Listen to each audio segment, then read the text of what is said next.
जाग्रत स्वप्न सुषुप्त भेदे तुर्या भोग संवित् ज्ञानम जाग्रत स्वप्नो विकल्पाः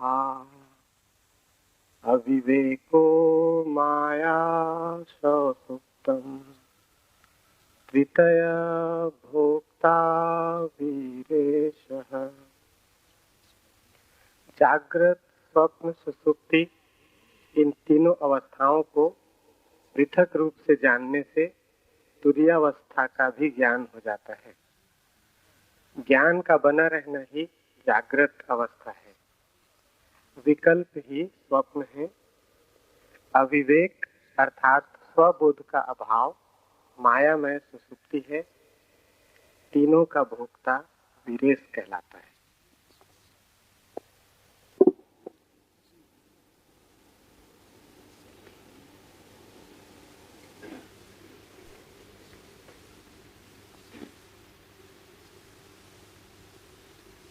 जागृत, स्वप्न और सुषुप्ति इन तीनों अवस्थाओं को पृथक रूप से जानने से तुरीयावस्था का भी ज्ञान हो जाता है। तुरीया है चौथी अवस्था। तुरीयावस्था का अर्थ है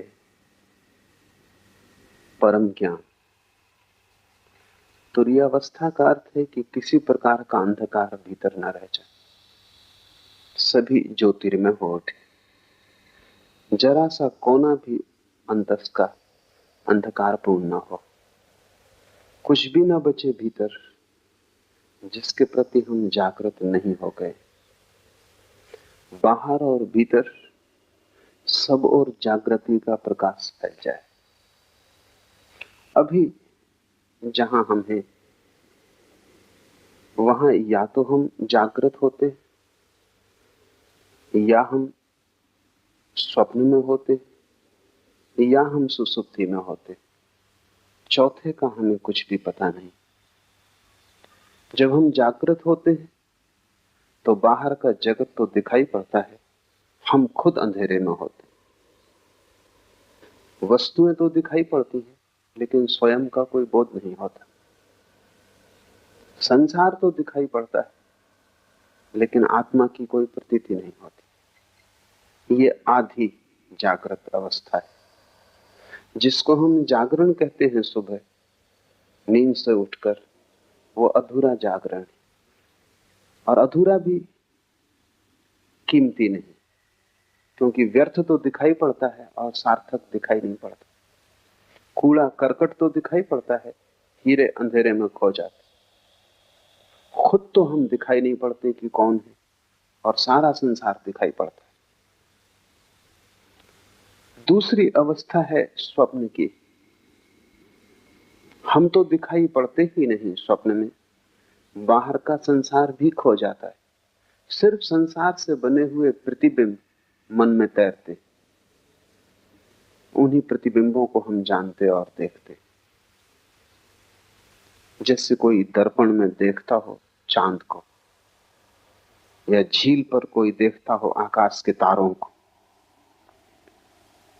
सुबह जागकर हम वस्तुओं को सीधा देखते हैं, स्वप्न में हम वस्तुओं के प्रतिबिंब देखते, वस्तुएं भी नहीं दिखाई पड़ती।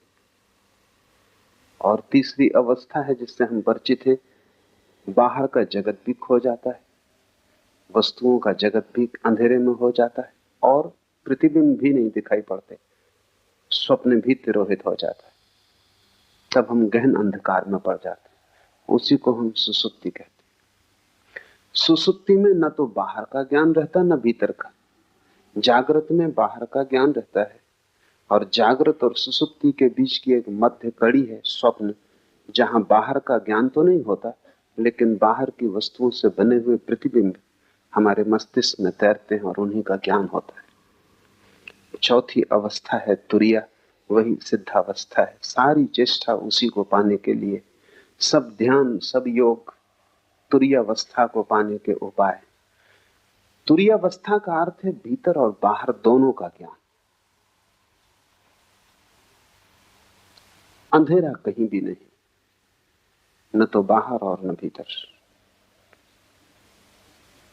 पूर्ण जागृति, जिसको हमने बुद्धत्व कहा है, महावीर ने जिनत्व कहा है। न तो बाहर अंधकार है न भीतर, सब तरफ प्रकाश हो गया है। वस्तुओं को भी हम जानते हैं, स्वयं को भी हम जानते हैं। ऐसी जो चौथी अवस्था है वो कैसे पाई जाए, इसके ही ये सूत्र है। पहला सूत्र है जागृत, स्वप्न और सुषुप्ति, इन तीनों अवस्थाओं को पृथक रूप से जान लेने से तुरीयावस्था का ज्ञान हो जाता है। अभी हम जानते तो हैं लेकिन पृथक रूप से नहीं जानते। जब हम स्वप्न में होते हैं तब हमें पता नहीं चलता कि मैं स्वप्न देख रहा हूं, तब तो हम स्वप्न के साथ एक हो जाते।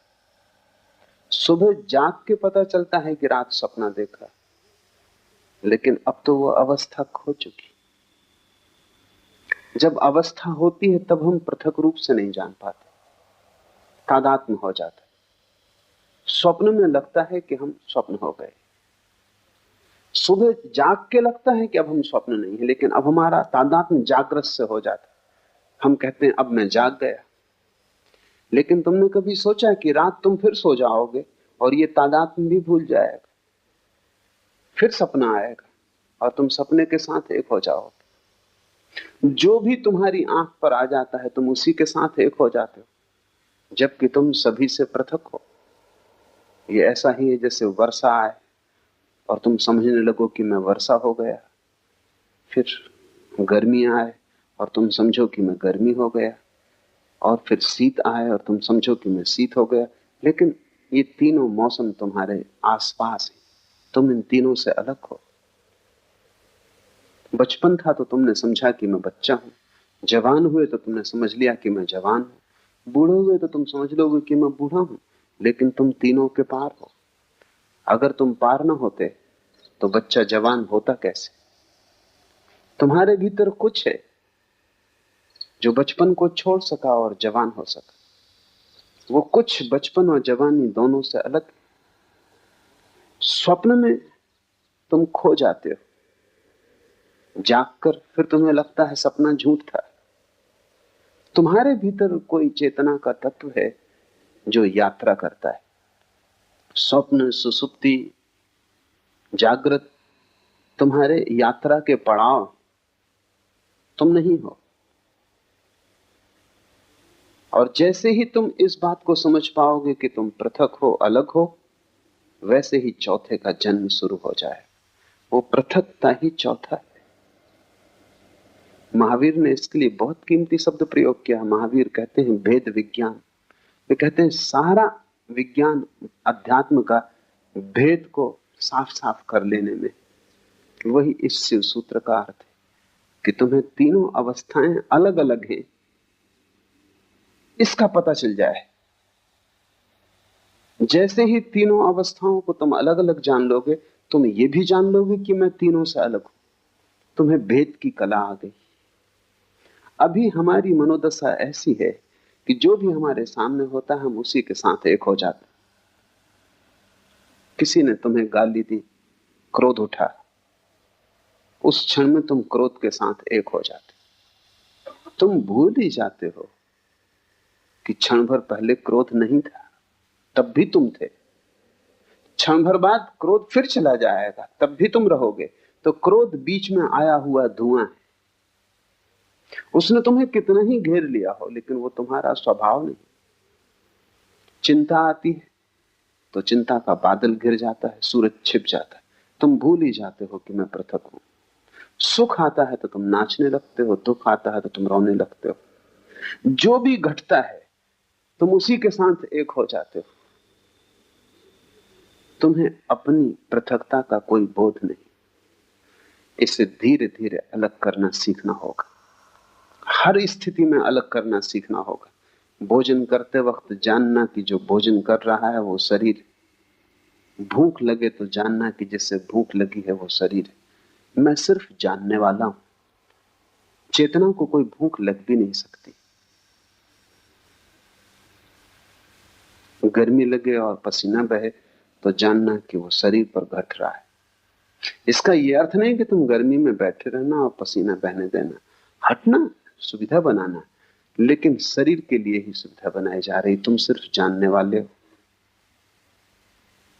धीरे धीरे प्रत्येक घटना जो तुम्हें घेरती है तुम उससे अपने को अलग करते जाना।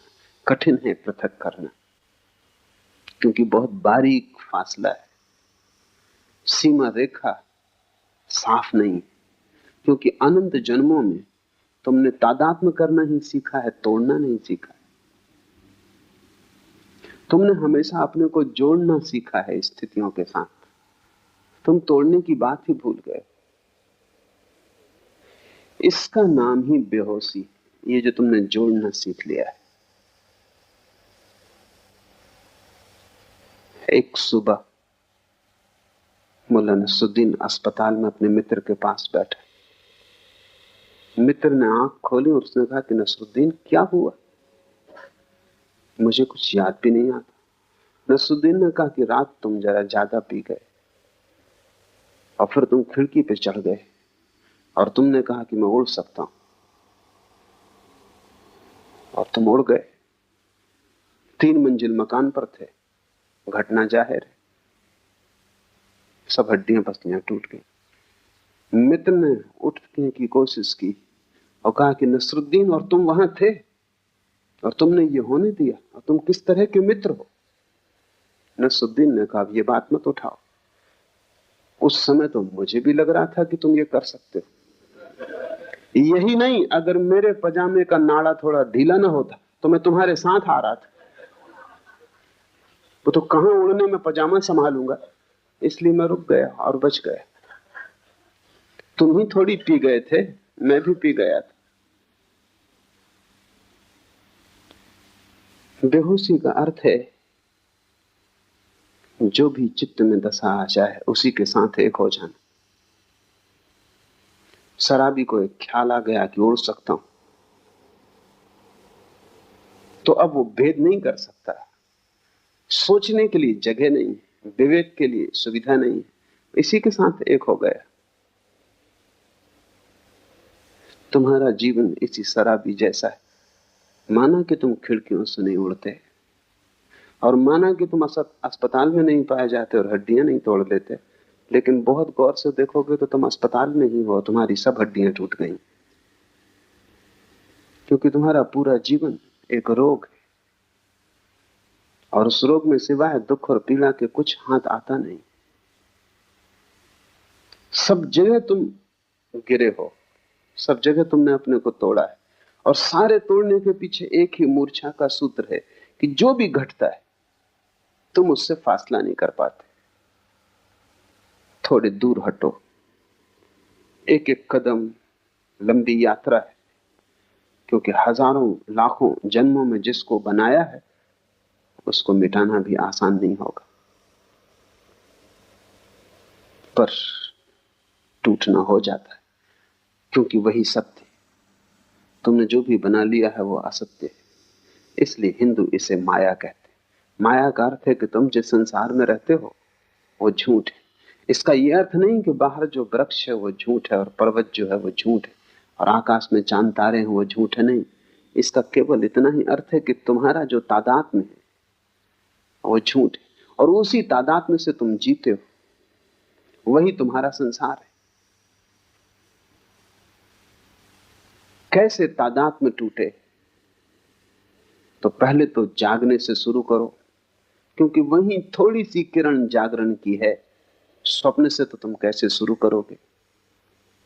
मुश्किल होगा। और सुसुप्ति का तो तुम्हें कोई पता नहीं, वहां तो सब होश खो जाता है। जागृत से शुरू करो। साधना शुरू होती है जागृत से, वो पहला कदम। फिर दूसरा कदम है स्वप्न, और तीसरा कदम है सुसुप्ति। और जिस दिन तुम तीनों कदम पूरे कर लेते हो, चौथा कदम उठ जाता है। वो चौथा कदम है तुरीयावस्था, वो सिद्धावस्था है। जागृत से शुरू करो, क्योंकि वही रास्ता है, इसलिए उसको जागृत कहा है। वो जागृत है भी नहीं, क्योंकि कैसी जागृति जब तुम वस्तुओं में खोए हुए हो, और अपने प्रति तुम्हें कोई भी होश नहीं। इसको क्या जागरण कहना? नाम मात्र को जागरण है, लेकिन इसको जागृत कहा है। ठीक जागृत तो हमने बुद्ध पुरुषों को कहा है, लेकिन ये जागरण है इस अर्थ में कि इसमें थोड़ी सी संभावना जागने की है। तो पहले तुम जागरण से शुरू करो। भूख लगे, भोजन देना, लेकिन इस स्मरण को साधे रखना कि भूख शरीर को लगती है, मुझे नहीं।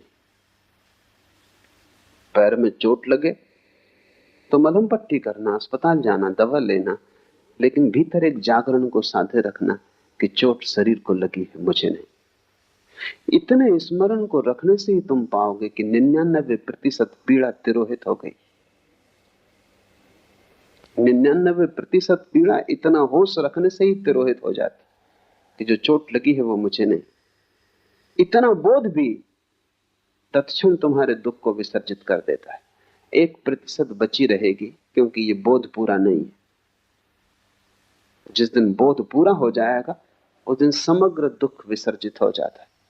बुद्ध ने कहा है, जागृत पुरुष का दुख निरोध हो जाता। तुम उसे दुख नहीं दे सकते, तुम उसके हाथ पैर काट सकते हो, तुम उसकी हत्या कर सकते हो, तुम उसे आग में जला सकते हो, लेकिन दुख नहीं दे सकते, क्योंकि प्रतिपल जो भी घट रहा है वो उससे अलग है। तो जागने से शुरू करो। रास्ते पे चलना जरूर, लेकिन ध्यान रखना कि तुम नहीं चल रहे हो, शरीर ही चल रहा है। तुम कभी चले भी नहीं। तुम चलोगे कैसे? आत्मा का कोई पैर है कि वो चल सके? आत्मा का कोई पेट है कि उसे भूख लग सके? आत्मा की कोई भी वासना नहीं है, सभी वासना शरीर की। आत्मा निर्वासना है, इसलिए न चलती है, न चल सकती है। तुम्हारा शरीर ही चल रहा है। इसे जब तक होश रहे संभालने की कोशिश करो। धीरे धीरे धीरे एक बड़ा अनूठा आह्लादकारी अनुभव होगा कि रास्ते पे तुम चलते हुए अचानक किसी दिन पाओगे कि तुम्हारे भीतर 2 हिस्से हो गए। एक चल रहा है और एक नहीं चल रहा है। एक भोजन कर रहा है और एक नहीं भोजन कर रहा है। उपनिषद कहते हैं, एक ही वृक्ष पर बैठे हैं 2 पक्षी। ऊपर का पक्षी शांत है, न हिलता न डुलता, न रोता न हंसता, न आता न जाता, बस बैठा है शांत। नीचे का पक्षी बड़ा बेचैन है, इस डाल से उस डाल पर उछलता है, इस फल को पकड़ता है, उसको पकड़ता है, बड़े सपने देखता है, बड़ी दौड़ धूप करता है। वो दोनों पक्षी तुम्हारे भीतर है। वो जो वृक्ष है वो तुम हो। एक तुम्हारे भीतर पक्षी है जो कभी हिला डुला नहीं, जो बस बैठा देख रहा है। उस पक्षी को हमने साक्षी कहा है।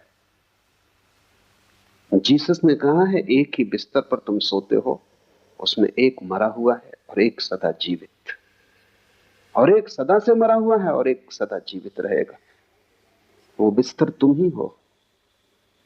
जब रात तुम बिस्तर पे सोते हो तो एक उसमें मुर्दा है और एक उसमें शाश्वत चैतन्य है। पर फर्क करना, फासला करना, कठिन श्रम, उद्यम की जरूरत है। तो पहले तो तुम दिन से कोशिश करो। सुबह जब उठते हो, जब पहली किरण आती है होश की, तभी से तुम साधने की कोशिश करो। हजारों प्रयास करोगे तब कहीं एक प्रयास सफल होगा।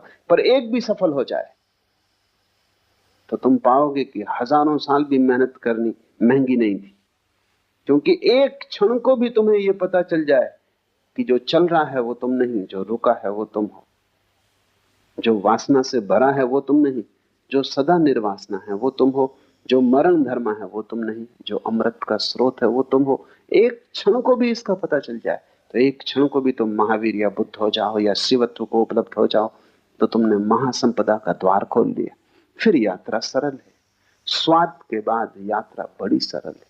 स्वाद के पहले ही सारी कठिनाई है। दिन से शुरू करो, और अगर तुमने दिन से शुरू किया तो तुम धीरे धीरे सफल हो जाओगे, स्वप्न में भी।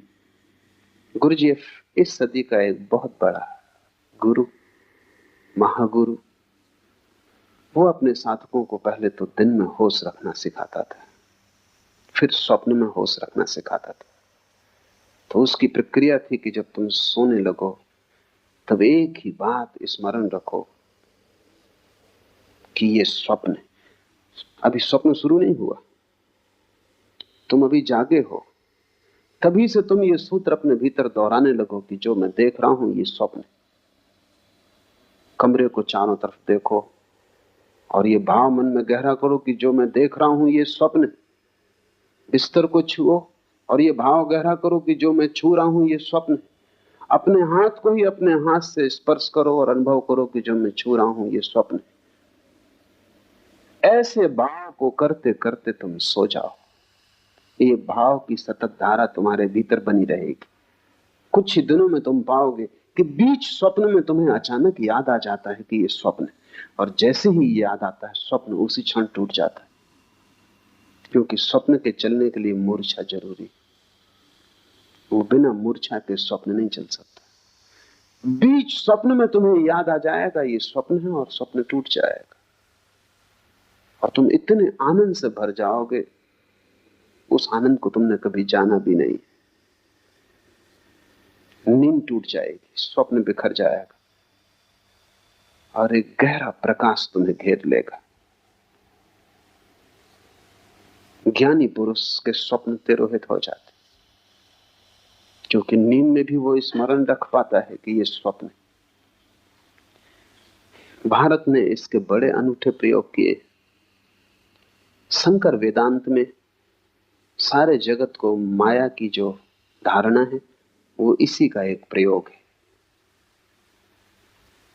सन्यासी को 24 घंटे स्मरण रखना है कि जो भी हो रहा है सब स्वप्न है। जागते भी, रास्ते से गुजरते, बाजार में बैठे हुए भी स्मरण रखना है कि जो भी है सब स्वप्न है।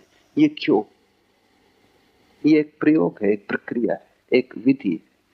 अगर तुमने 8 घंटे जागते में स्मरण रखा कि जो भी हो रहा है ये स्वप्न है, तो ये स्मरण इतना गहरा हो जाएगा कि जब रात स्वप्न भी चलेगा तब तुम वहां भी याद रख सकोगे,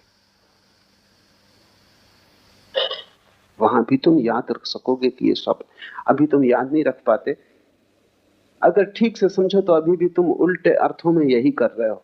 24 घंटे जब तुम जागते हो तब तुम समझते हो जो भी देख रहा हूं ये सत्य है।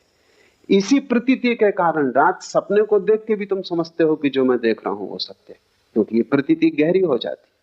सपने से झूठा और क्या होगा। और तुमने कितनी बार रोज सुबह उठ के नहीं पाया कि सपना झूठा है, व्यर्थ है, लेकिन फिर दोबारा तुम सोते हो और फिर वही भूल होती। क्यों ये भूल बार बार होती? इस भूल के पीछे कोई बहुत गहरा कारण होना चाहिए। वो कारण ये है कि तुम जो भी देखते हो जागृत में उसको तुम समझते हो ये सत्य। जब सब कुछ देखा हुआ तुम सत्य मानते हो तो रात तुम सपने को देखते हो, उसको तुम असत्य कैसे मानोगे? उसको भी तुम सत्य मान लेते हो। इससे उल्टा प्रयोग माया का है। तुम जो भी देखते हो उसे दिन भर स्मरण रखते हो कि यह असत्य, बार बार भूलते हो, फिर याद को संभालते हो, फिर स्मरण लाते हो कि यह असत्य है। ये सब जो मैं देख रहा हूं चारों तरफ एक बड़ा नाटक है, और मैं दर्शक से ज्यादा नहीं। मैं भोगता नहीं हूं, करता नहीं हूं, सिर्फ साक्षी हूं। इस भाव को अगर तुम संभालते हो तो इसकी भीतर धारा बन जाती, तब रात सपना टूट जाता है। और जिसका सपना टूट गया उसकी बड़ी उपलब्धि। जब सपना टूट जाए तो फिर तीसरा चरण उठाया जा सकता है।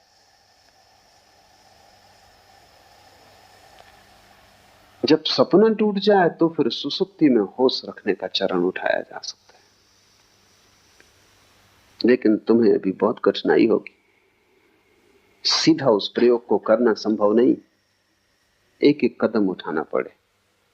जब सपना टूट जाता है तब दृश्य कोई भी नहीं रह जाता। दिन में आंख खोल के तुम चलते हो, तुम कितना ही मानो कि जो देख रहे हो वो माया है, तो भी दृश्य तो बचेगा। तुम कितना ही, शंकर भी कितना ही कहते हो कि माया है, तो भी दीवार से तो निकलेंगे नहीं, निकलेंगे तो दरवाजे से। कितना ही कहते हो सब माया है, कंकड़ पत्थर तो नहीं खाएंगे, खाएंगे तो भोजन ही। कितना ही कहते हो माया है, फिर भी तुम होगे तभी बोलेंगे, तुम नहीं होगे तो नहीं बोलेंगे। इसलिए बाहर के जगत के साथ तुम कितनी ही मान्यता को गहन कर लो कि ये माया है, बाहर का जगत तो बना रहेगा, मिट नहीं जाएगा। कोई पत्थर मारेगा फेंक कर तो सिर टूटेगा, खून बहेगा, तुम दुखी मत होगे, तुम पीड़ा नहीं लोगे, तुम कहोगे सब माया है, तुम अपने को दूर रखोगे, लेकिन फिर भी घटना तो घटेगी। लेकिन स्वप्न में एक अनूठी बात है, वो बिल्कुल माया है, इसलिए वहां एक अनूठा प्रयोग हो जाता है। जैसे ही तुम समझते हो कि सपना माया है, सपना खो जाता है, दृश्य विलीन हो जाता है। और जब दृश्य विलीन हो जाता है तभी दृष्टा के प्रति आंख जा सकती। जब तक दृश्य मौजूद रहता है तब तक तुम बाहर ही देखते हो, क्योंकि दृश्य आकर्षित करता रहता है। जब दृश्य खो जाता है, पर्दा खाली हो जाता, पर्दा भी नहीं रह जाता, तब तुम अकेले छूटते हो। इसलिए ध्यानी आंख बंद करके ध्यान करता है, क्योंकि इस संसार को माया कहना एक विधि है। ये संसार वास्तविक है, ये तुम्हारे सोचने पर निर्भर नहीं। अगर ये स्वप्न भी है तो ब्रह्म का है, ये तुम्हारा स्वप्न नहीं। लेकिन तुम्हारे निजी सपने हैं, वे रात में घटते हैं। इसलिए बड़ी क्रांतिकारी घटना तो तब घटती जब तुम निजी स्वप्न को तोड़ देते हो। आकाश खाली हो जाता है, वहां देखने को कुछ नहीं बचता। नाटक समाप्त हुआ, घर जाने का वक्त आ गया। अब तुम करोगे भी क्या बैठे बैठे? इस घड़ी में अचानक आंख मुड़ती है, क्योंकि बाहर कुछ भी खोजने को नहीं रह जाता, देखने को नहीं रह जाता, सोचने को नहीं रह जाता, कोई दृश्य नहीं बचता। तो जो ऊर्जा दृश्य की तरफ जाती थी वो स्वयं की तरफ मुड़ती। स्वयं की तरफ मुड़ती हुई ऊर्जा ही ध्यान है। और जैसे ही स्वयं की तरफ मुड़ती, तब तुम सुसुप्ति में भी होश रख सकते हो, क्योंकि तुम तो होते हो। संसार नहीं होता सुसुप्ति में, स्वप्न नहीं होता सुसुप्ति में, क्योंकि तुम दोनों को देखने में अटके थे, इसलिए सुसुप्ति में बेहोशी रहती थी। अब तुम्हारी अटक टूट गई, अब दृश्य से तुम्हारा कोई संबंध न रहा। अब दृश्य के बिना भी तुम हो सकते हो। अब दिया जलता है, उसकी दिए को कोई फिक्र नहीं कि दिए के प्रकाश में कोई गुजरता है या नहीं गुजरता। अब तुम्हारा जीवन भीतर की तरफ मुड़ेगा, तब तुम सुसुप्ति में जाग जाओगे। स्वप्न के टूटने पर जो प्रयोग करने का है वो ये है कि जैसे ही स्वप्न टूट जाए, आंख मत खोलना, क्योंकि आंख खोली तो जगत बाहर मौजूद है, फिर दृश्य मिल जाएगा। जब स्वप्न टूट जाए तो आंख मत खोलना, गौर से देखे चले जाना शून्य को। स्वप्न खो गया, जहां स्वप्न था अब वहां स्वप्न नहीं। तुम गौर से उस शून्य को देखे चले जाना। उस शून्य को देखने में ही तुम पाओगे कि तुम्हारी चेतना भीतर की तरफ मुड़ने लगी, अंतर्मुखी हो गई। तब तुम सुसुप्ति में भी जाते रहोगे। यही कृष्ण ने गीता में कहा है कि जब सब सो जाते हैं तब भी योगी जागता है।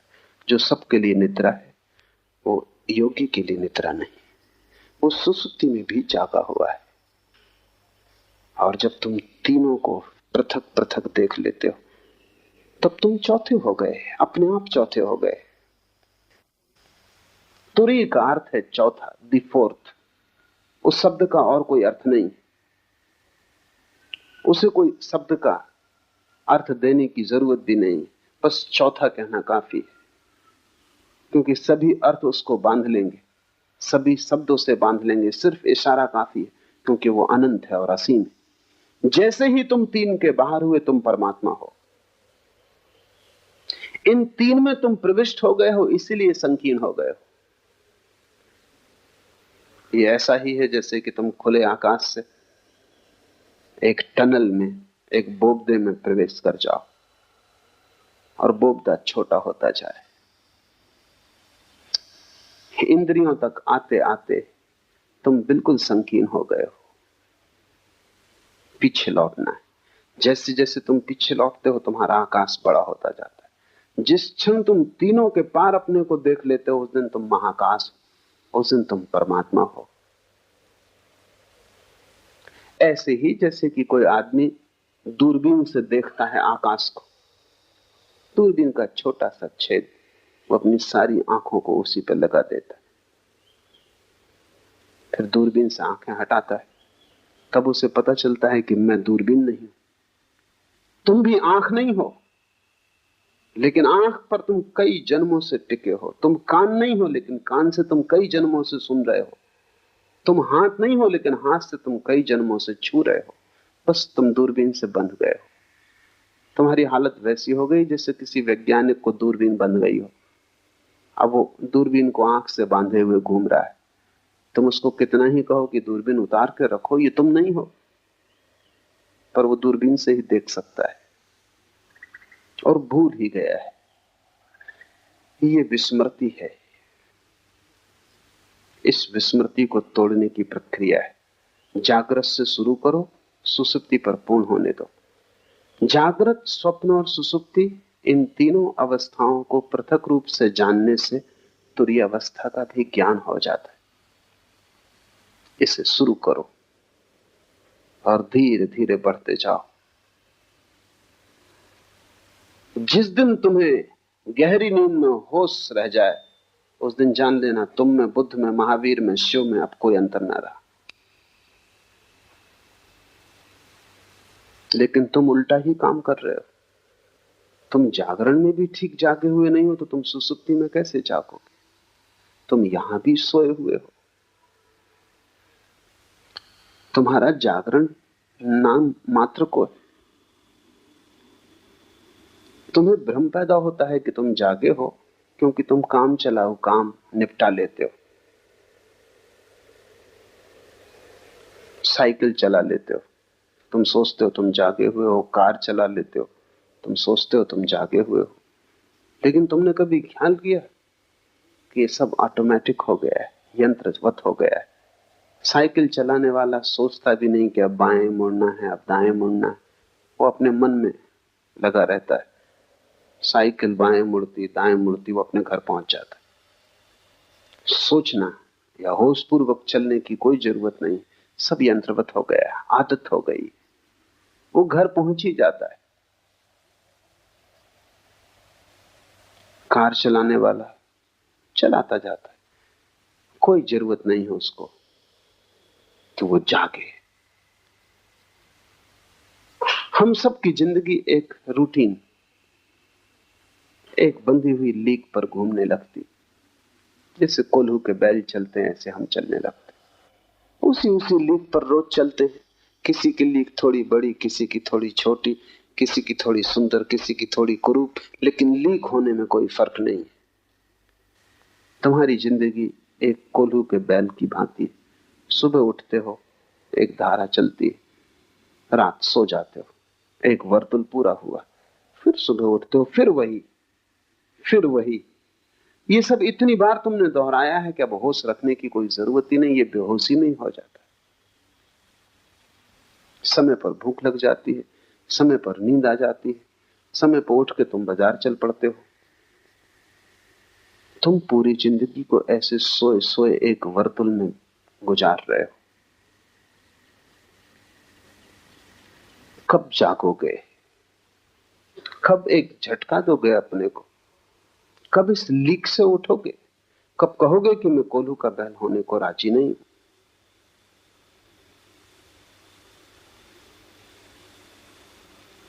जिस दिन तुम्हें झटका देने का ख्याल आ जाएगा उसी दिन से परमात्मा की यात्रा शुरू हो जाती। मंदिर जाने से तुम धार्मिक नहीं होते, क्योंकि वो भी तुम्हारी कोल्हू की लीक का हिस्सा है। तुम वहां भी चले जाते हो क्योंकि तुम सदा जाते रहे हो, क्योंकि तुम्हारे माँ बाप जाते रहे, उनके माँ बाप जाते रहे इसी मंदिर में, इसी शास्त्र को तुम पढ़ते रहे हो, तो तुम पढ़ते चले जाते हो। लेकिन ये कोल्हू की लीक है। क्या तुम कभी होशपूर्वक मंदिर गए? होशपूर्वक अगर तुम जा सको तो मंदिर जाने की जरूरत न रह जाएगी। जहां होश हो जाएगा तो वहीं पाओगे मंदिर। होश मंदिर है। लेकिन ईसाई चला जा रहा है चर्च की तरफ, सिख चला जा रहा है गुरुद्वारा की तरफ, हिंदू चला जा रहा है मंदिर की तरफ, बंधे हुए अपनी अपनी लीक पर। तुम्हारी ये सोई सोई अवस्था तुम्हारे अतिरिक्त कोई भी नहीं तोड़ सकता। तो पहली बात जान लेनी जरूरी है कि तुम्हारा जागृत भी सोया हुआ है और योगी का सुसुप्ति भी जागी हुई होती। तुम बिल्कुल उल्टे योगी हो। और जिस दिन तुम इससे विपरीत हो जाओगे उसी दिन जीवन का सार सूत्र तुम्हारे हाथ आ जाएगा। तीनों को अलग अलग जान लो तो जानने वाला तीनों से अलग हो जाता है। तुम मात्र ज्ञान हो, इसके अतिरिक्त कुछ भी नहीं। तुम सिर्फ होश मात्र हो, लेकिन तीनों से अपने को तोड़ो। पढ़ता था मैं एक सूफी फकीर के संबंध में, जुन्नत के बाबत। कोई उसे गाली दे जाता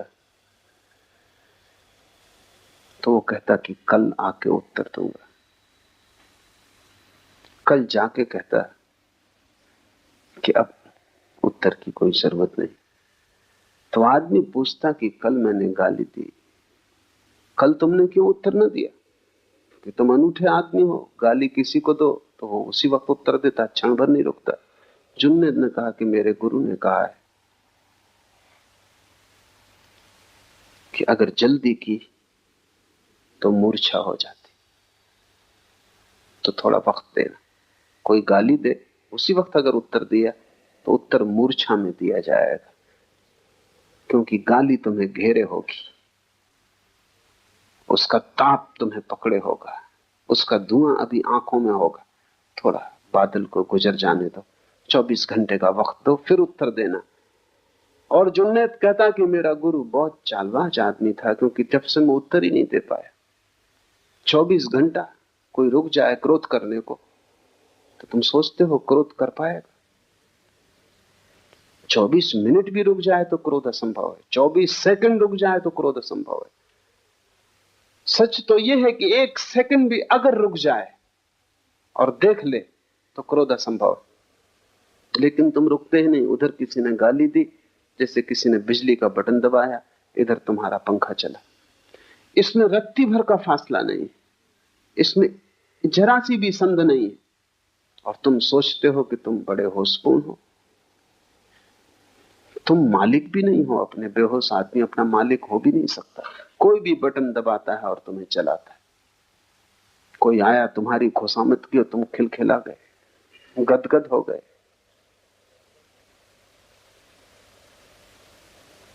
किसी ने तुम्हारा अपमान किया और तुम आंसुओं से भर गए। तुम मालिक हो अपने या हर कोई तुम्हें चलाता है? और जो तुम्हें चला रहे हैं वो भी अपने मालिक नहीं, तुम गुलामों के गुलाम हो। और बड़ा मजा है कि सब एक दूसरे को चलाने में कुशल है और उनमें से एक भी होश में नहीं। इससे बड़ा और कोई अपमान नहीं हो सकता आत्मा का कि हर कोई तुम्हें चलाता है। मुल्ला नसरुद्दीन एक दफ्तर में काम करता था। सभी नाराज थे उसके काम से, क्योंकि काम तो कुछ था ही नहीं। या तो वो सोया रहता या झपकी खाता रहता। आखिर दफ्तर के लोग परेशान इतने हो गए कि धीरे धीरे लोगों ने उसको कहना भी शुरू कर दिया। मालिक ने भी कहा, डांटा डपटा भी, लेकिन उसमें कुछ फर्क ना हुआ। इतना अपमान और सब उपद्रव के कारण उसने इस्तीफा दिया। बदलना तो मुश्किल था, इस्तीफा देना आसान था। बहुत से लोग जो संसार से भागते हैं सन्यास की तरफ, वो इस्तीफा दे रहे हैं। बदलना तो मुश्किल है, इस्तीफा देना सदा आसान। उसने इस्तीफा दिया। सारा दफ्तर प्रसन्न हुआ इस्तीफे से। लोग इतने प्रसन्न हो गए कि मालिक ने कहा कि वो जब अपनी तरफ से जा रहा है तो विदाई समारोह करना उचित है। और हम इतने परेशान थे इससे, और ये छोड़ रहा है और छुड़ाने का कोई उपाय नहीं था, एक बोझ हो गया था, इसलिए ठीक से, और सच में ही खुश थे वो, इसलिए विदाई समारोह काफी अच्छी तरह आयोजित किया। मिठाई, खाना पीना सब इकट्ठे हुए। नसरुद्दीन बड़ा हैरान हुआ, और सभी ने दो दो शब्द उसकी प्रशंसा में भी कहे, क्योंकि विदाई के वक्त नसरुद्दीन खड़ा हुआ गदगद, आंख से आंसू झर रहे हैं। उसने कहा मैं अपना इस्तीफा वापस लेता, मुझे पता ही नहीं था कि तुम सब इतना प्रेम मेरे लिए करते।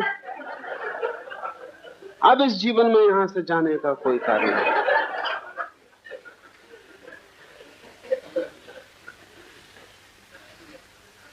हम संचालित हो रहे हैं, और अक्सर ये होता है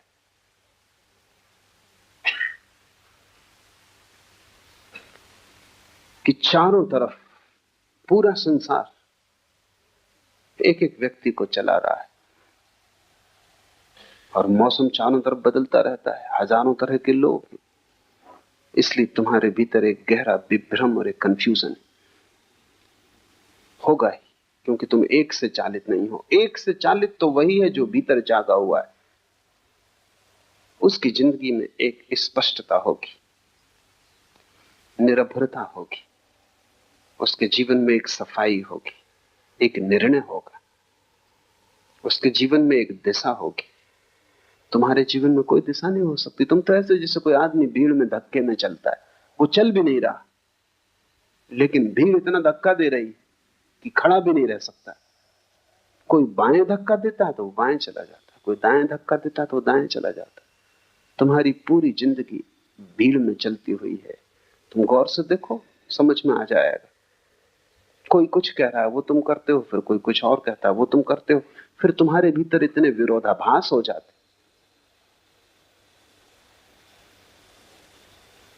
एक आदमी मेरे परिचित है, चोट लग गई थी, थोड़ी सी चोट थी, रिक्शा उलट गया था, फिर अस्पताल से भी छूट गए, फिर 6 महीने भी बीत गए, भले चंगे भी हो गए, लेकिन फिर भी वो अपनी बैसाखी। तो मैं उनको पूछा कब ये बैसाखी कब छोड़ोगे? कहते छोड़ना तो मैं भी चाहता हूं, मेरा डॉक्टर कहता है बेकार है, लेकिन मेरा वकील कहता है अभी रखो, जब तक मुकदमा तय ना हो जाए। तो किसकी सुनूं? तुम्हारा वकील कुछ कहता, तुम्हारा डॉक्टर कुछ कहता, पत्नी कुछ कहती, पति कुछ कहता, बेटा कुछ कहता, बाप कुछ कहता। चारों तरफ तुम्हें चलाने वाले मालिक, करोड़ों मालिक हैं, और तुम अकेले हो, और तुम सबकी सुनते हो। जो भी दबा देता है उसी की सुनते हो।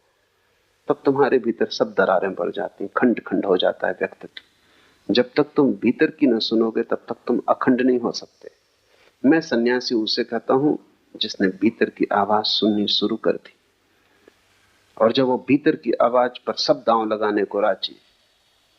लेकिन भीतर की आवाज तुम्हें समझ में भी ना आएगी जब तक तुम बेहोश हो।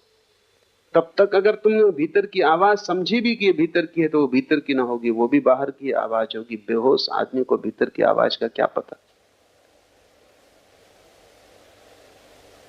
नहीं तो दिल्ली में बैठे सभी राजनीतिक अंतरात्मा की आवाज की बात करते हैं। इंदिरा, गिरी, अंतरात्मा की आवाज।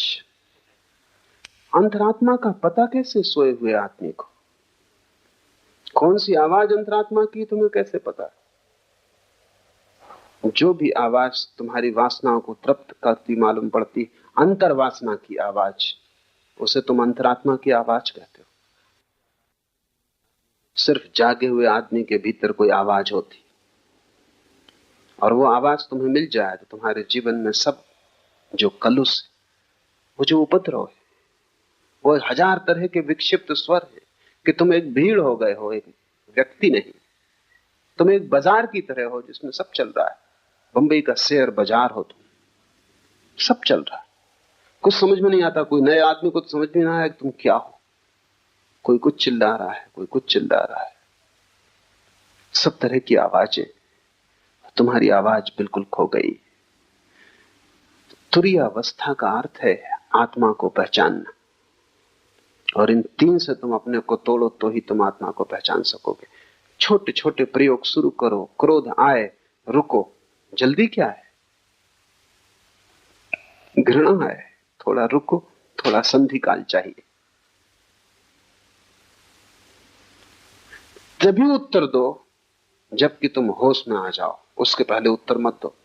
और तुम पाओगे तुम्हारी जिंदगी से पाप खोना शुरू हो गए, गलत अपने आप विसर्जित होने लगा। तुम अचानक पाओगे कि अब क्रोध का उत्तर देने की कोई जरूरत ना रही। यह भी हो सकता है कि जिसने तुम्हारा अपमान किया था तुम उसे धन्यवाद देने भी जाओ, क्योंकि उसने भी तुम्हारा उपकार किया है, तुम्हें एक जागने का मौका दिया है। कबीर ने कहा है, निंदक नीरे राखिए आंगन कुटी छबाए। वो जो तुम्हारी निंदा कर रहा है उसे तुम पास में ही संभाल के इंतजाम कर दो, उसको घर में ही ठहरा लो, क्योंकि वो तुम्हें जागने का मौका देगा। जो जो तुम्हें मूर्छित होने का मौका देता है, अगर तुम चाहो तो उसी मौके को तुम जागरण की भी सीढ़ी बना सकते हो। जिंदगी ऐसे है जिससे रास्ते पे एक बड़ा पत्थर पड़ा हो। जो ना समझे वो पत्थर को देख के लौट जाते हैं, वो कहते हैं रास्ता बंद है। जो समझदार है वो पत्थर पे चढ़ जाते, वो उसको सीढ़ी बना लेते हैं, और जैसे ही सीढ़ी बना लेते हैं और भी ऊपर का रास्ता उन्मुक्त हो जाता है। साधक के लिए एक ही बात स्मरण रखनी है कि जीवन का हर क्षण जागृति के लिए उपयोग कर लिया जाए। चाहे भूख हो, चाहे क्रोध हो, चाहे काम हो, चाहे लोभ हो, हर स्थिति को जागरण के लिए उपयोग कर लिया जाए। रत्ती रत्ती तुम इस तरह इकट्ठा करोगे जागरण, तो तुम्हारे भीतर ईंधन इकट्ठा हो जाएगा। उस ईंधन से जो ज्वाला पैदा होती है उसमें तुम पाओगे कि तुम न तो जागृत हो, न तुम स्वप्न हो, न तुम सुसुप्ति हो, तुम तीनों के पार पृथक हो। ज्ञान का बना रहना ही जागृत अवस्था है। बाहर की वस्तुओं के ज्ञान का बना रहना जागृत अवस्था है। विकल्प ही स्वप्न है। मन में विचारों का तंतुजाल, विकल्पों का, कल्पनाओं का फैलाव स्वप्न है। अविवेक अर्थात स्वबोध का अभाव सुसुप्ति है। ये 3 अवस्थाएं हैं जिनमें हम गुजरते हैं। लेकिन जब हम एक से गुजरते हैं तो हम उसी के साथ एक हो जाते हैं। जब हम दूसरे में पहुंचते हैं तो हम दूसरे के साथ एक हो जाते हैं। जब हम तीसरे में पहुंचते हैं तो तीसरे के साथ एक हो जाते हैं। इसलिए हम तीनों को अलग अलग नहीं देख पाते। अलग देखने के लिए थोड़ा फासला चाहिए, परिप्रेक्ष्य चाहिए। अलग देखने के लिए थोड़ी सी जगह चाहिए। तुम्हारे और जिसे तुम देखते हो दोनों के बीच में थोड़ा रिक्त स्थान चाहिए। तुम आईने में भी अगर बिल्कुल सिर लगा के खड़े हो जाओ तो अपना प्रतिबिंब न देख पाओगे, थोड़ी दूरी चाहिए। और तुम इतने निकट खड़े हो जाते हो जागृत के, स्वप्न के, सुसुप्ति के, कि तुम बिल्कुल एक ही हो जाते हो। तुम उसी के रंग में रंग जाते हो। और ये दूसरे के रंग में रंग जाने की आदत हमारी इतनी गहन हो गई है कि हमें पता भी नहीं चलता, और इसका शोषण किया जाता है। अगर तुम हिंदू हो और तुमसे कहा जाए कि मस्जिद खड़ी, इसमें आग लगा दो, तुम 1000 बार सोचोगे, विचार करोगे कि ये क्या उचित है। और मस्जिद भी उसी परमात्मा के लिए समर्पित है। ढंग होगा और सीढ़ी का रंग होगा और रास्ते की व्यवस्था होगी और, लेकिन मंजिल वही है। लेकिन हिंदुओं की एक भीड़ मंदिर मस्जिद को आग लगाने जा रही हो, तुम उस भीड़ में हो, तब तुम नहीं सोचते, क्योंकि तुम भीड़ के रंग में रंग जाते। तब तुम मस्जिद को जला दोगे। और बाद में कोई अगर तुमसे पूछेगा कि तुम ये कैसे कर सके, तो तुम भी सोचोगे और कहोगे कि आश्चर्य है कि मैं कैसे कर सका। अकेले तुम ये ना कर पाते, लेकिन भीड़ में तुम क्यों खो गए? क्योंकि खोने की तुम्हारी आदत है। कोई मुसलमान इतना बुरा नहीं है अकेले में जितना भीड़ के साथ बुरा होता है। कोई हिंदू इतना बुरा नहीं है अकेले में जितना भीड़ के साथ बुरा होता है। किसी अकेले आदमी ने इतने पाप नहीं किए जितने भीड़ ने पाप किए। क्यों? क्योंकि भीड़ तुम्हें रंग देती, तुम भीड़ के रंग में एक हो जाते। अगर भीड़ क्रोध से भरी है, तुम अचानक पाते हो तुम्हारे भीतर क्रोध जग रहा है। अगर भीड़ रो रही है, चीख रही, चिल्ला रही, तो तुम रोने, चीखने, चिल्लाने लगते हो।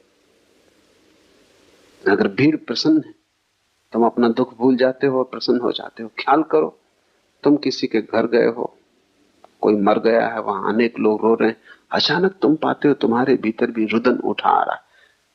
शायद तुम सोचते हो कि तुम बड़े करुणावान हो, शायद तुम सोचते हो कि तुम बड़ी दया और प्रेम से भरे हुए व्यक्ति हो, शायद तुम सोचते हो कि सहानुभूति के कारण ये आंसू आ रहे हैं, तो तुम गलती में हो। क्योंकि घर भी तुमने ये खबर सुनी थी कि वो आदमी मर गया, तब तुम्हें कुछ भी ना हुआ था, क्योंकि तुम अकेले थे। तब तुमने सोचा होगा कि ठीक है, मरना जीना लगा ही रहता है। बजाय इसके कि आदमी मर गया, इससे तुम्हें दुख होता, तुम्हें यही झंझट आई होगी कि अब जाना पड़ेगा और संवेदना प्रकट करनी पड़ेगी। और 25 दूसरे काम थे, अब एक और उपद्रव बीच में आ गया। और ये आदमी था ही ऐसा, बेवक्त मरा। कोई वक्त था आज मरने का? ये तुम्हारे विचार रहे होंगे। लेकिन तुम जब घर में पहुंचोगे और वहां तुम लोगों को रोते देखोगे, भीड़ जब वहां दुखी हो रही होगी, तुम अचानक पाओगे तुम्हारे भीतर भी बड़े भाव उठ। ये भाव दो कौड़ी के और खतरनाक है, क्योंकि भीड़ तुम्हें रंगे दे रही। तुम अपने को बचाना। ऐसी सहानुभूति किसी मतलब की नहीं जो भीड़ से आती हो, जो तुम्हारे हृदय से ना आती हो। तुमने देखा कि दुखी, बेचैन, परेशान लोग भी होली के हुल्लड़ में बड़े आनंदित दिखाई पड़ने लगते। वो भी नाचने गाने लगते, गुलाल उड़ाने लगते। जिनकी जिंदगी में गुलाल बिल्कुल भी नहीं, और जिनकी जिंदगी में कभी कोई खुशी, कोई गीत नहीं देखा गया, अचानक रास्तों पर रंग फेंक रहे। हुआ क्या इनको? यही आदमी कल चला जा रहा था, मरा मरा, इसका पैर नहीं उठ रहा था, इसकी जिंदगी ऐसी थी जैसे सुसुप्त, और यही आदमी आज नाच रहा है। भीड़ ने रंग दिया ऐसे। साधक को भीड़ से सावधान होना चाहिए। तुम अपनी आवाज खोजो, अपना स्वर खोजो। भीड़ तुम्हें सदा से धक्के दे रही है, और तुम भीड़ के साथ, जो भीड़ तुम्हें बनाती है वही तुम हो जाते हो।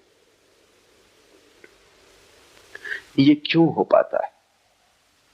ये इसलिए हो पाता है कि तुम पृथकता अपनी अनुभव नहीं करते, और जहां भी तुम्हें अपनी पृथकता खोने का मौका मिलता है, तुम तत्क्षण खो देते हो। तुम उधार बैठे हो कि कहीं भी डूब जाओ। नींद आई तो नींद में डूब गए, जागृत आया तो जागृत में डूब गए, स्वप्न आया तो स्वप्न में टूट गए। लोग दुखी हैं तो तुम दुखी हो गए, लोग सुखी हैं तो तुम सुखी हो गए। तुम हो या सिर्फ तुम एक डूबने का बिंदु? तुम्हारा कोई अस्तित्व है, तुम्हारा कोई केंद्र है। उस केंद्र का नाम ही आत्मा है। अपने अस्तित्व को जगाओ, डूबने से बचो।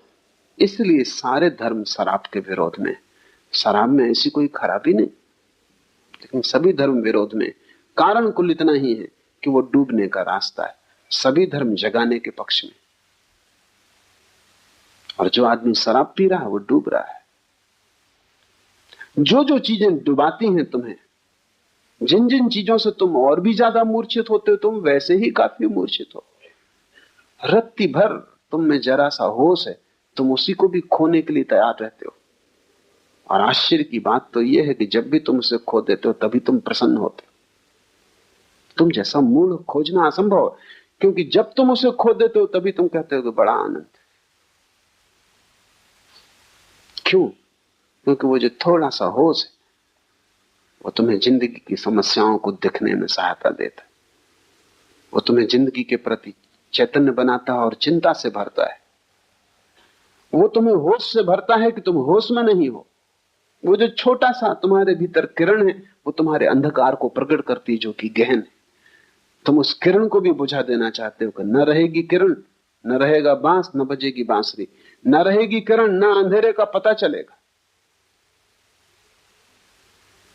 क्योंकि उस किरण की वजह से अंधेरा पता चलता है। हटाओ इस किरण को, पी लो शराब, डूब जाओ किसी भीड़ के उपद्रव में, राजनीति में, इसमें उसमें, कहीं भी अपने को लगा दो ताकि तुम अपने को भूल जाओ। पश्चिम के मनोवैज्ञानिक लोगों को कहते हैं कि तुम अगर अपने को भुला सको तो ही तुम स्वस्थ रह सकोगे,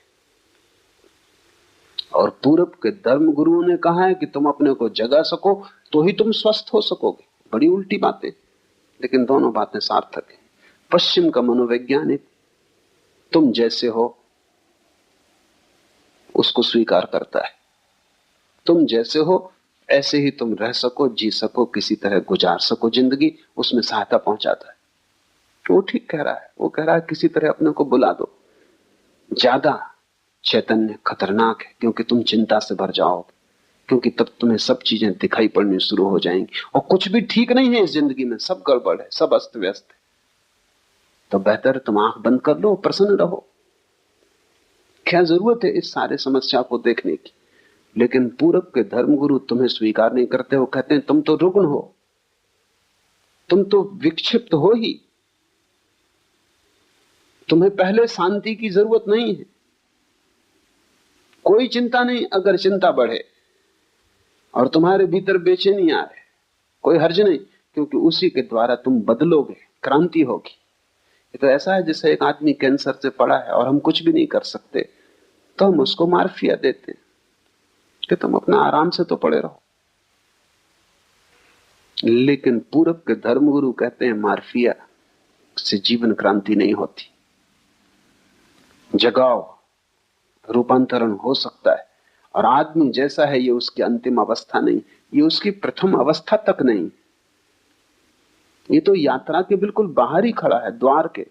अभी इसने भीतर प्रवेश भी नहीं किया। महा आनंद की संभावना है। लेकिन तुम जैसे हो सोए, इससे महा आनंद नहीं होगा। सुख और आनंद का फर्क समझ लो। सुख उस अवस्था का नाम है जब तुम्हारे भीतर जो छोटी सी किरण जाग गई है वो भी सो जाती, तब तुम्हें कोई दुख पता नहीं चलता। आनंद उस अवस्था का नाम है जब तुम्हारे भीतर जो छोटी सी किरण है वो महासूर्य हो जाती और अंधकार पूरा खो जाता है। सुख नकारात्मक, निगेटिव है, दुख का पता ना चलना। तुम्हारे सिर में दर्द है, एस्प्रो की टिकिया सुख है, आनंद नहीं। क्योंकि एस्प्रो की टिकिया तुम्हें सिर्फ दर्द पता नहीं चलने देती, वो तुम्हें बेहोशी दे देती। तुम बीमार हो, तुम परेशान हो, जिंदगी चिंता से भरी है, तुम शराब पी लेते हो, फिर सब ठीक है। दुखी शराबी जाता है शराब घर की तरफ, लौटता है नाश्ता गाता। तुम्हारी जो छोटी सी प्रकाश की किरण है उसे खोकर तुम सुख खरीदते हो, उससे तुम्हें आनंद कभी भी ना मिलेगा। क्योंकि सुख सिर्फ दुख का भूल जाना है, विस्मरण। और आनंद आत्मा का स्मरण, वो भूल जाना नहीं है, वो पूरी स्मृति है। कबीर ने उसे सुरति कहा है, वो पूर्ण स्मरण है। ये सूत्र तुम्हें पूर्ण स्मरण की तरफ ले जाएंगे। तो ध्यान रखना, जो चीज बेहोश करती हो उससे बचना। और बेहोश करने के इतने सुगम उपाय हैं कि तुम्हें पता भी नहीं, तुम उनमें इतने ज्यादा ग्रस्त हो गए हो कि तुम्हें ख्याल भी नहीं। एक आदमी खाने के पीछे पागल है, वो खाता ही रहता है, तुम्हें ख्याल नहीं है कि वो खाने से शराब का उपयोग कर रहा है।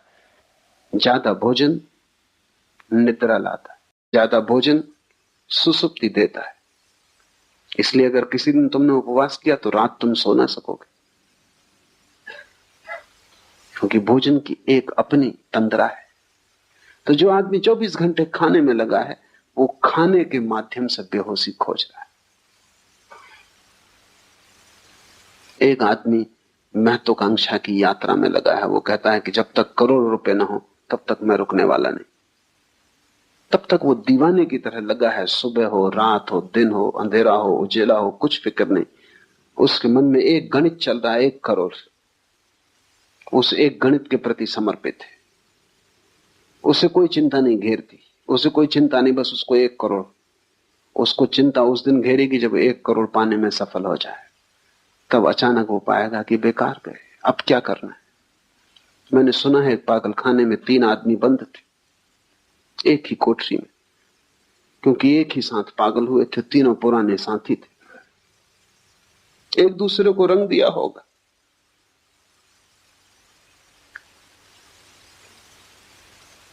एक मनोवैज्ञानिक उनका अध्ययन करने आया था, तो उसने पागलखाने के डॉक्टर को पूछा कि इसमें नंबर 1 की क्या तकलीफ।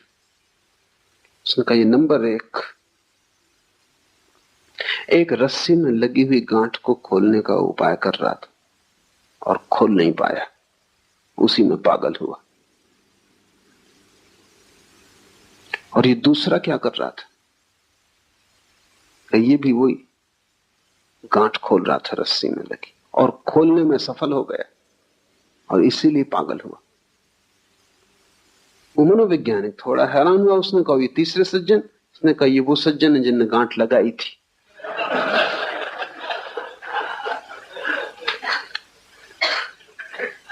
कोई गांठ लगा रहा है, कोई गांठ खोल रहा है, कोई सफल हो जाता है, कोई असफल हो जाता है, इससे कोई फर्क नहीं पड़ता, सब पागल हो जाते। लेकिन लोग गांठ लगाने खोलने में उलझे क्यों हैं? अपने से बचने के लिए। स्वयं से बचने की तरकीबें, नहीं तो स्वयं का सामना करना पड़ेगा। न कोई महत्वाकांक्षा है, न दिल्ली जाना है, न कोई राजनीति करनी है, न कोई चुनाव लड़ना है, न धन कमाने का कोई पागलपन है। फिर आप अपने से कैसे बचोगे? फिर कहीं ना कहीं खुद से मिलना हो जाएगा। वो भय कि कहीं खुद से मिलना ना हो जाए, उससे हाथ पैर कपते। तुम सुनते हो बहुत कि आत्मा को जानो, लेकिन अगर तुम खुद को समझोगे तो तुम आत्मा को जानने से बचने के सब उपाय करते हो। कहते हैं बुद्ध पुरुष कि आत्मा को जानने से महा आनंद की वर्षा होती, अमृत बरसता है। कबीर कहते हैं कि बादल गरजते हैं अमृत के और अमृत बरसता है। लेकिन ये घटना बहुत अंत में घटती, पहले तो बहुत दुख से गुजरना पड़ता है। क्योंकि तुमने जितने धोखे दिए हैं जिंदगी में, अनंत जन्मों में, उन सब धोखों को तोड़ना पड़ेगा। और हर धोखे के तोड़ने में दुख होता है, हर धोखे को तोड़ने में दुख होता है। क्योंकि धोखे ने एक मधुरता दी थी, एक नींद दी थी, एक बेहोशी दी थी। अब उसको तोड़ो, और बिना उनको तोड़े तुम पहुंच ना पाओगे उस जगह जहां आकाश अमृत के बादलों से भर जाता है और जहां आनंद की वर्षा होती। वो बीच का मार्ग ही तपश्चर्या है। जागने से शुरू करो तुम्हारे तप को, फिर स्वप्न में ले जाओ, फिर सुसुप्ति में ले जाओ। विकल्प स्वप्न है। चित्त का विकल्पों से भरे रहना स्वप्न की दशा है। तो ये मत सोचना कि तुम रात में ही सपना देखते हो, तुम दिन में भी देखते रहते हो। जरूरी नहीं कि तुम यहां बैठे हो तो तुम यहां बैठे हो सकता है तुम मुझे सुन भी रहे हो और सपना भी देख रहे हो।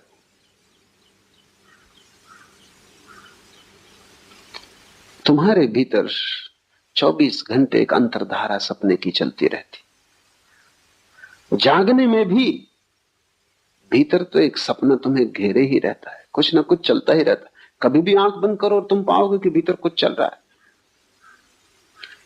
यह हालत ऐसी है जैसे दिन में, रात में तो आकाश में तारे दिखाई पड़ते हैं, दिन में दिखाई नहीं पड़ते क्योंकि सूरज के प्रकाश में ढक जाते। इससे तुम ये मत समझना कि खो जाते, वो अपनी जगह खोएंगे कहां, जाएंगे कहां। तुम किसी गहरे कुएं में चले जाना और गहरे कुएं में से खड़े होकर दिन में देखना तो तुम्हें तारे आकाश में दिन में भी दिखाई पड़ जाएंगे, क्योंकि तारों को देखने के लिए अंधेरा चाहिए। सूरज की रोशनी की वजह से तारे दिखाई नहीं पड़ते। यही हालत स्वप्न की है। रात में ही सपने दिखाई पड़ते हैं ऐसा नहीं है, लेकिन रात का अंधकार चाहिए, आंख बंद हो तो दिखाई पड़ते। दिन में आंखें खुली हैं, 25 और काम करने जरूरी है, सपने तो भीतर बने रहते हैं, दिखाई नहीं पड़ते।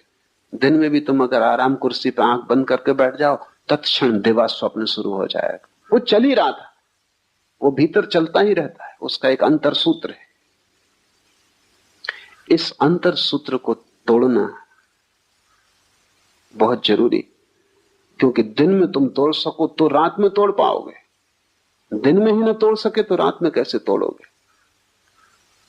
सभी मंत्रों का उपयोग इस अंतर सूत्र को तोड़ने के लिए किया जाता है। जैसे कि कोई एक आदमी को मंत्र दे दिया उसके गुरु ने कि तू काम कर, बाजार जा, सामान बेच, खरीद, लेकिन भीतर राम राम राम की अंतर्ध्वनि चलने दे। ये क्या है? अगर तुम काम करते वक्त भीतर राम की अंतर्ध्वनि चलने दो तो वो जो शक्ति स्वप्न बनती थी, स्वप्न की धारा बनती थी, वो राम की धारा बन जाएगी, क्योंकि वही शक्ति है जो भीतर सपना बनती। तो भीतर तुमने एक अपना ही सपना पैदा कर लिया, राम राम राम राम।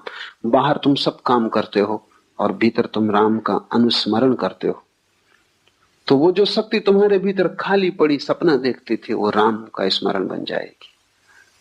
इससे कुछ राम नहीं मिल जाएंगे, लेकिन सपने के तोड़ने में सहायता मिलेगी। और जिस दिन तुम रात नींद में भी पाओगे कि सपना नहीं चल रहा बल्कि राम की धारा चल रही, उस दिन समझ लेना कि दिन में सपना टूट गया। तो मंत्र की सफलता नींद में पता चलती, दिन में पता नहीं चलती। कैसे पता चलेगी? अगर तुम दिन भर राम का जप करते रहे हो तो रात सोते समय सपना पैदा नहीं होगा, राम की धारा चलेगी। ये धारा इतनी सघन हो सकती है कि तुम कल्पना भी नहीं कर सकते। स्वामी राम राम राम जपते रहते थे। तो एक रात हिमालय में ठहरे वो अपने एक मित्र के पास, सरदार पूर्ण सिंह के पास, अकेली कोठरी में थे। दूर पहाड़ में बनी कोठी थी, वहां कोई पास था भी नहीं, मीलों तक। सरदार पूर्ण सिंह को कुछ नींद नहीं आई, कुछ मच्छर थे, कुछ गर्मी थी। तो वो बड़े हैरान हुए कि राम राम राम की आवाज चल रही कोठरी में। स्वामी राम तो सो गए। तो वो उठे, थोड़ा भय भी लगा कि यहां कोई तीसरा आदमी तो है नहीं, और ये राम की आवाज। तो दिया लेके सब तरफ देखा है, बाहर कोई भी नहीं है। कमरे में फिर आए तो और हैरानी हुई कि बाहर आवाज कम सुनाई पड़ती, कमरे में ज्यादा सुनाई पड़ती। और जैसे राम की खाट के पास पहुंचे तो आवाज और ज्यादा सुनाई पड़ने लगी।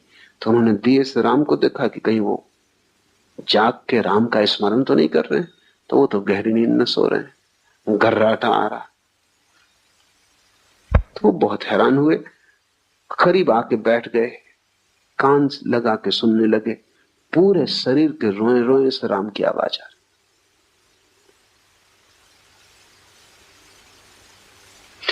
अगर अनुस्मरण बहुत गहरा हो जाए तो यह घटना घटती, क्योंकि सपने में बड़ी ऊर्जा नष्ट हो रही। तुम्हारे सपने मुफ्त तुम्हें नहीं मिले, उनमें है कुछ भी नहीं, लेकिन कीमत बहुत चुकानी पड़ी, क्योंकि रात भर तुम सपना देखते हो। अभी सपने पर बड़ी वैज्ञानिक शोध होती है। तो वैज्ञानिक कहते हैं कि रात में हर आदमी, साधारण स्वस्थ आदमी, कम से कम 8 सपने देखता है, और एक सपने का अंतराल करीब करीब 15 मिनट का होता है। एक सपना 15 मिनट, तो 8 सपने का मतलब हुआ कि कम से कम 2 घंटे रात सपना देखा जा रहा है। और ये बिल्कुल सामान्य स्वस्थ आदमी जिसमें कोई मानसिक विकार नहीं, ऐसा आदमी खोजना मुश्किल। आम आदमी तो रात के 8 घंटे की नींद में करीब करीब 6 घंटे सपना देखता है। ये 6 घंटे जो सतत सपने की धारा भीतर चल रही है, इसमें तुम्हारी शक्ति नष्ट हो रही। ये मुफ्त नहीं है, ये तुम खरीद रहे हो अपने जीवन को देकर। मंत्र इस शक्ति को राम में केंद्रित कर लेता है, या कृष्ण में, या क्राइस्ट में, या ओंकार में, कोई भी शब्द काम दे देगा।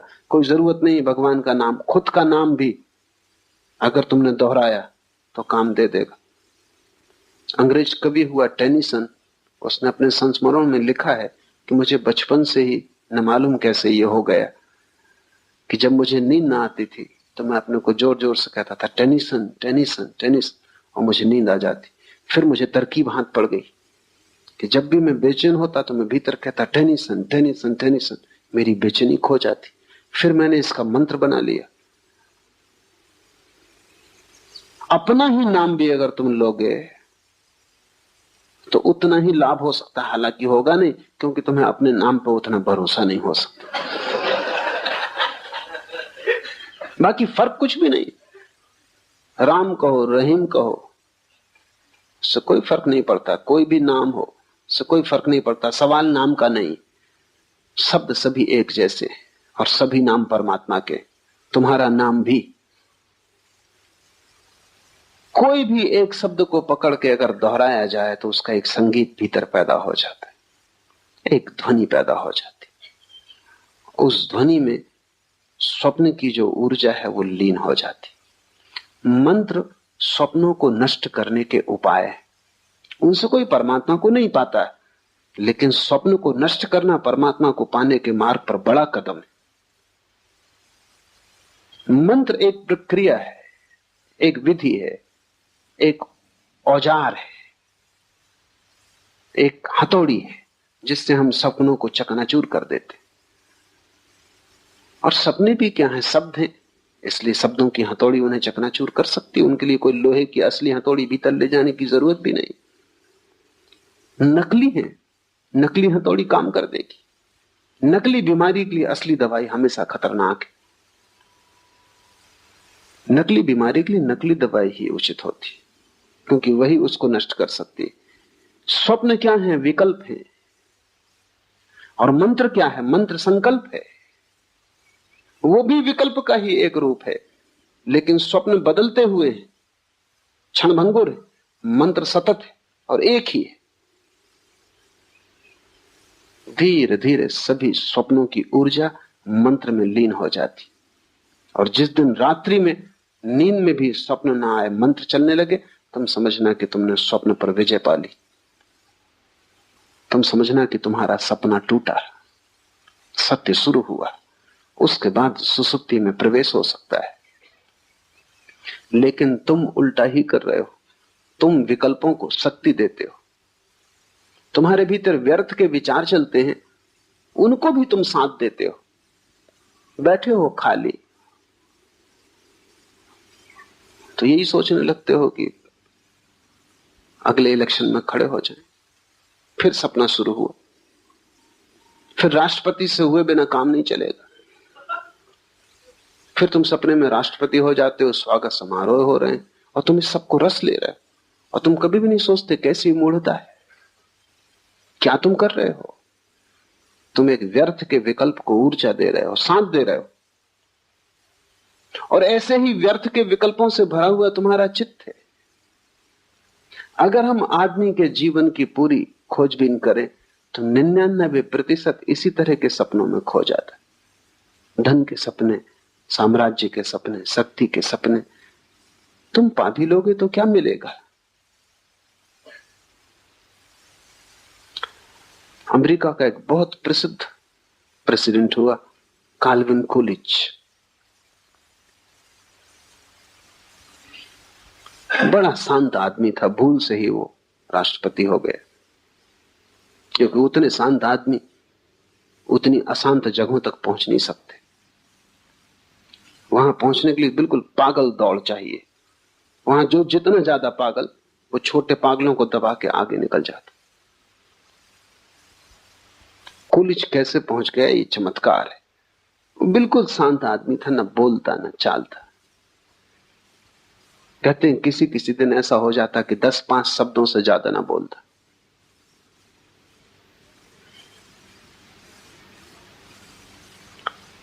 जब दोबारा फिर राष्ट्रपति के चुनाव का समय आया तो मित्रों ने कहा कि तुम फिर खड़े हो जाओ। उसने कहा कि नहीं। तो उन्होंने कहा कि क्या बात है, पूरा मुल्क राजी है तुम्हें फिर से राष्ट्रपति बनाने को। उसने कहा अब नहीं, एक बार भूल हो गई, काफी। पहुंच के कुछ भी ना पाया। अब 5 साल और खराब मैं न करूंगा। और फिर राष्ट्रपति के आगे बढ़ती का कोई उपाय भी नहीं है। जो रह चुके, अब उसके आगे जाने की कोई जगह भी नहीं है। जगह होती आगे तो शायद सपना बना रहता। इसलिए तुम्हें पता नहीं, जो लोग सफल हो जाते हैं सपनों में, उनसे ज्यादा असफल आदमी खोजना मुश्किल है। क्योंकि सफलता के आखिरी कगार पर उन्हें पता चलता है जिसके लिए दौड़े, भागे, पा लिया, यहां कुछ भी नहीं। यद्यपि अपनी मूढ़ता छिपाने को वो पीछे जो लोग अभी भी दौड़ रहे हैं उनकी तरफ देख कर मुस्कुराते रहते हैं, हाथ हिलाते रहते हैं, विजय का प्रतीक बताते रहते हैं। वो हार गए और विजय का प्रतीक बताते रहते हैं जो पीछे ना समझ अभी और दौड़ रहे हैं। अगर दुनिया के सभी सफल लोग ईमानदारी से कह दें कि उनकी सफलता से उन्हें कुछ भी ना मिला है, तो बहुत से व्यर्थ सपनों की दौड़ बंद हो जाए। लेकिन ये उनके अहंकार के विपरीत है कि वो कहें उन्हें कुछ भी नहीं मिला। पीछे तो वो यही बताते रहते हैं कि उन्होंने परम आनंद पा लिया है। वो जिसकी पूंछ कट गई हो वो दूसरों की पूंछ कटवाने का इंतजाम करता रहता, अन्यथा पूंछ कटा अकेला होगा तो बड़ी गिलानी होगी। सबकी कट जाए।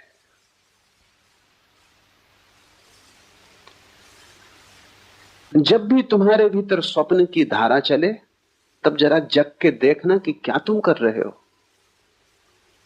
बच्चे शेक्सपियर की कहानियां पढ़ते हैं, वो सब कहानियां तुम्हारे संबंध में।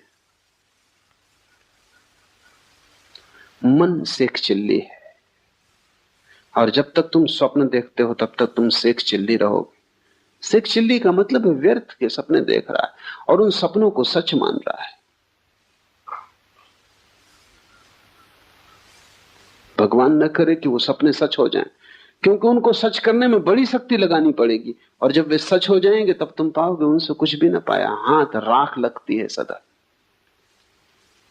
इस संसार की सभी सफलताएं राख में बदल जाती, लेकिन जब तक राख हाथ में आती तब तक जीवन हाथ से निकल चुका होता है, लौटने का उपाय नहीं होता। और तब तो सिर्फ छिपाने की बात रह जाती है कि लोगों से छिपा लो कि तुम्हारा जीवन व्यर्थ नहीं गया, तुम बड़े सार्थक हो गए हो, तुमने कुछ पा लिया है। विकल्प ही स्वप्न है, इन विकल्पों को शक्ति मत देना। और जब भीतर स्वप्न चले तब हिला के अपने को जगा लेना और स्वप्न को तोड़ देना जितने जल्दी हो सके। मंत्र उपयोगी हो सकता है स्वप्न को तोड़ने। मंत्र के संबंध में हम आगे विचार करेंगे, कैसे मंत्र कारगर हो सकता है। मंत्र निश्चित ही स्वप्न को तोड़ देता है। और अविवेक अर्थात स्वबोध का अभाव सुसुप्ति है। और जहां सभी कुछ खो जाता है, कोई विवेक न रह जाता, कोई होश नहीं रह जाता, न बाहर का कोई होश न भीतर का कोई होश। जहां तुम सिर्फ एक चट्टान की भांति हो जाते हो गहन तंद्रा में। लेकिन तुम देखो कि तुम्हारा जीवन कैसा उपद्रव होगा, क्योंकि जब भी तुम गहरी तंद्रा में हो जाते हो तभी सुबह उठ के तुम कहते हो कि रात बड़ी आनंददायी नींद आई। थोड़ी देर सोचो कि तुम्हारा जीवन कैसा नरक होगा कि तुम्हें सिर्फ नींद में सुख आता है। बेहोशी में भर सुख आता है, बाकी तुम्हारा जीवन एकदम दुख ही दुख है। अच्छी नींद आ जाती तो तुम कहते हो काफी हो गए, और नींद का अर्थ है बेहोशी। लेकिन ठीक ही है, तुम्हारे लिए काफी हो गया, क्योंकि तुम्हारी पूरी जिंदगी सिर्फ चिंता, तनाव, बेचैनी के अतिरिक्त और कुछ भी नहीं। उसमें तुम आराम कर लेते हो थोड़ी देर के लिए तो तुम समझते हो सब पा लिया, जबकि वहां कुछ भी नहीं है। नींद का अर्थ है कि जहां कुछ भी नहीं, न बाहर का जगत है न भीतर का जगत है, जहां सब अंधकार में खो गया। हाँ, लेकिन विश्राम मिल जाता है। विश्राम लेके भी तुम क्या करोगे? सुबह तुम फिर उसी दौड़ में लगोगे। विश्राम से जो शक्ति तुम्हें मिलती है तुम उसे नए तनाव बनाने में लगाओगे, नई चिंताएं डालोगे। रोज तुम विश्राम करोगे और रोज तुम नई चिंताएं ढालोगे। काश तुम इतनी सी ही बात समझ लो कि नींद में जब इतना आनंद मिलता है, बेहोश तंद्रा में जब इतना आनंद मिलता है, क्यों? क्योंकि वहां कोई तनाव नहीं, वहां कोई चिंता नहीं, वहां तुम भूल गए सब उपद्रव। अगर बेहोशी में भी उपद्रव भूल के इतना आनंद मिलता है तो तुम सोचो, जिस दिन उपद्रव खो जाएंगे और तुम होश में रहोगे, उस दिन कैसा आनंद तुम्हें उपलब्ध हो सकेगा। उसे हमने मोक्ष कहा है, वो निर्वाण है, वो ब्रह्मानंद है। नींद में इतना मिल जाता है क्योंकि उपद्रव नहीं दिखाई पड़ते। तो जब उपद्रव सच में ही खो जाते हैं, तनाव सच में ही विसर्जित हो जाते, और तुम 24 घंटे उतने विश्राम में रहने लगते हो जैसी गहरी निद्रा में कभी कभी कोई व्यक्ति पहुंचता है, जब वैसी 24 घंटा सतत तुम्हारी शांत स्थिति बनी रहती, तब तुम्हें कैसे आनंद के राज्य का अनुभव नहीं होगा। उसे थोड़ा सोचो, क्योंकि समाधि सुसुप्ति जैसी है, सिर्फ एक फर्क है उसमें कि वहां होश है। तुरीयावस्था सुसुप्ति जैसी है, सिर्फ एक फर्क है कि वहां प्रकाश है और सुसुप्ति में अंधकार है। समझो कि तुम्हें एक स्ट्रेचर पर बेहोश अवस्था में इस बगीचे में लाया जाए, सूरज की किरणें तुम्हें छुएंगी, क्योंकि सूरज की किरणें बेहोश नहीं, बेहोश तुम हो। हवाओं के झोंके तुम्हारे ऊपर से गुजरेंगे, हल्की थपकियां देंगे, क्योंकि वे बेहोश नहीं, बेहोश तुम हो। फूल की पखरियों से गंध तुम्हारे नासापुटों तक आएगी, क्योंकि फूल बेहोश नहीं, बेहोश तुम हो। सुबह की पड़ी हुई ओस की ताजगी तुम्हें छुएगी, क्योंकि ओस बेहोश नहीं है, बेहोश तुम हो। सब घटित होगा, लेकिन तुम्हें कुछ भी पता नहीं। 2 घंटे बाद जब तुम होश में आओगे, तुम कहोगे बड़ा विश्राम था। इस विश्राम में उस ओस का भी दान होगा, फूल की गंध का भी, सूरज की किरण का भी, हवा के झोंकों का भी, लेकिन उनका तुम्हें कुछ भी पता नहीं। तुम बेहोश थे, तब भी तुम लौट के होश में आके कहते हो बड़ा सुख आया। थोड़ी देर कल्पना करो कि तुम होश से बैठे हो, फूल की गंध बरस रही, सूरज की किरणें बरस रही, होश ने सब ताजा कर दिया है, सब नया कर दिया है। हवाओं के झोंके वृक्षों में गीत पैदा करते हैं, तुम होश से भरे बैठे हो। तब तुम्हारे आनंद।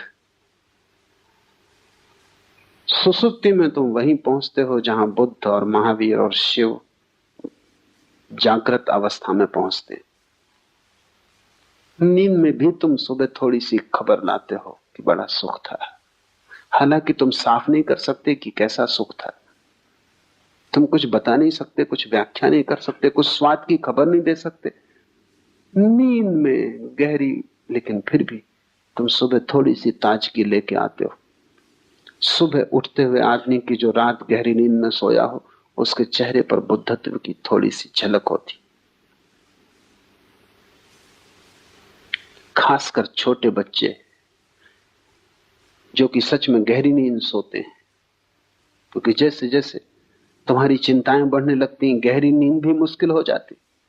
छोटे बच्चों को सुबह उठते समय देखो, इसके पहले कि उनकी नींद टूटे, उनके चेहरे को देखो, उस पर बुद्धत्व की ताजगी होती। कहीं भीतर कोई आनंदपूर्ण घटना घट रही जिसका उसे होश नहीं, लेकिन घटना घट रही। सुसुप्ति में सब तनाव खो जाते, लेकिन विवेक नहीं होता। और समाधि में, तुरीयावस्था में सब तनाव खो जाते हैं और विवेक होता है। विवेक धन सुसुप्ति बराबर समाधि। और तीनों का भोक्ता वीरेश कहलाता है। जागृत को, स्वप्न को, सुसुप्ति को, तीनों का भोक्ता, तीनों से जो पृथक है, तीनों से जो अन्य है, तीनों से जो गुजरता है, तीनों को जो भोगता है लेकिन तादात्म्य नहीं करता, जो तीनों के पार जाता है लेकिन अपने को अन्य मानता है, तीनों से भिन्न जो है वही वीरेश है। वीरेश का अर्थ है वीरों में वीर है, महावीर है। वीरेश शिव का एक नाम है। हमने महावीर उन्हीं पुरुषों को कहा जिन्होंने समाधि पा ली। हम महावीर उसको नहीं कहते जो गौरी शंकर पे चढ़ गया, ठीक है, साहस किया, लेकिन गौरी शंकर कोई आखिरी ऊंचाई नहीं है। हम महावीर उसको भी नहीं कहते जो चांद पे पहुंच गया, साहस किया, लेकिन चांद पे पहुंचना कोई आखिरी मंजिल नहीं। हम तो वीरेश उसे कहते हैं, महावीर उसे कहते हैं जिसने आत्मा को पा लिया, जिसने परमात्मा को पा लिया। क्योंकि परमात्मा से और ऊंचा गौरी शंकर कहां, और परमात्मा से और आगे मंजिल कहां। जिसने आखिरी पा लिया, हम उसी को महावीर कहते हैं। उससे कम पर हम राजी नहीं, क्योंकि चांद पे पहुंच के क्या होगा? चांद पे पहुंच के सिर्फ और आगे पहुंचने के रास्ते खुलते हैं। अब मंगल पे पहुंचना होगा। मंगल पे पहुंच के क्या होगा? अनंत विस्तार है। हम महावीर उसे कहते हैं जो वहां पहुंच गया, जिसके आगे अब पहुंचने को कोई जगह ना बची। और क्यों कहते हैं महावीर उसे? क्योंकि उससे बड़ा कोई दुस्साहस नहीं, स्वयं को पा लेने से बड़ा कोई दुस्साहस नहीं, उससे बड़ी कोई साहसिक अभियान नहीं है। क्योंकि उसके मार्ग पर जितनी कठिनाइयां हैं, उतनी कठिनाइयां किसी मार्ग पर नहीं। उस तक पहुंचने में जितनी तपश्चर्या से तुम्हें गुजरना पड़ेगा, और कहीं पहुंचने में वैसी तपश्चर्या से नहीं गुजरना पड़ता। स्वयं की यात्रा सबसे दुर्भर यात्रा है, वो खडक की धार है। शायद इसीलिए तुम स्वयं से भागे हुए हो और संसार में अपने को यहां वहां उलझा रहे हो। शायद इसी कारण आत्मज्ञान की बात मन को पकड़ती भी है, फिर भी तुम हिम्मत नहीं जुटाते। कहीं कोई डर पकड़ लेता है। कठिन है, अकेले जाना होगा। सबसे बड़ी कठिनाई तो यह है कि दुनिया में सब जगह तुम किसी के साथ जा सकते हो, सिर्फ एक जगह है जहां तुम्हें अकेले जाना होगा।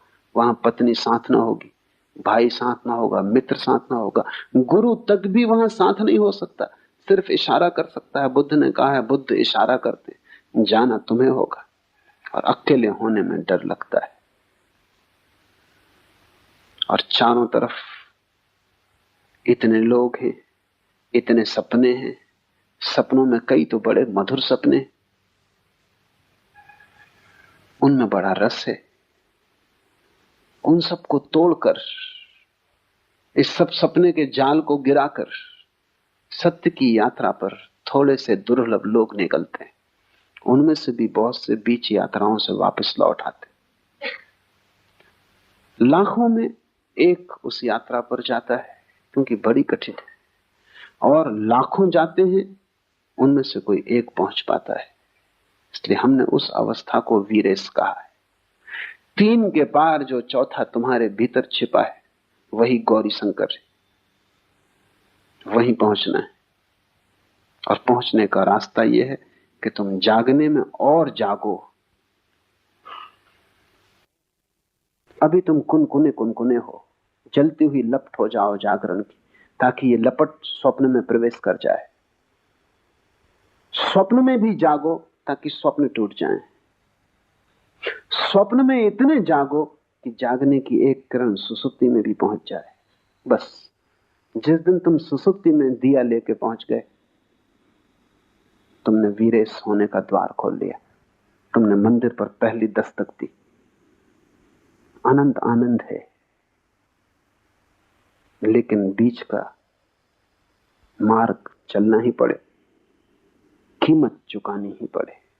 और जितना बड़ा आनंद पाना हो, उतनी बड़ी कीमत चुकानी पड़ेगी। सस्ता कोई सौदा नहीं हो सकता। बहुत लोग सस्ते सौदे की कोशिश भी करते हैं। बहुत लोग शॉर्टकट खोजते। उनको शोषण करने वाले गुरु भी मिल जाते हैं जो कहते हैं कि बस इससे सब हो जाएगा, कि तुम ये ताबीज बांध लो, कि तुम मुझ पे भरोसा रखो, बस कि तुम दान कर दो, पुण्य कर दो, कि तुम मंदिर बना दो। ये सब सस्ती बातें, इनसे कुछ हल होने वाला नहीं। इनसे सिर्फ तुम धोखे में पड़ते हो। यात्रा करनी ही पड़ेगी। फिर और भी सस्ते मार्ग खोजने वाले लोग, कोई गांजा पी के सोचता है समाधि लग गई, कोई भंग खा के सोचता है कि ज्ञान उत्पन्न हो गया। हजारों साधु सन्यासी हैं,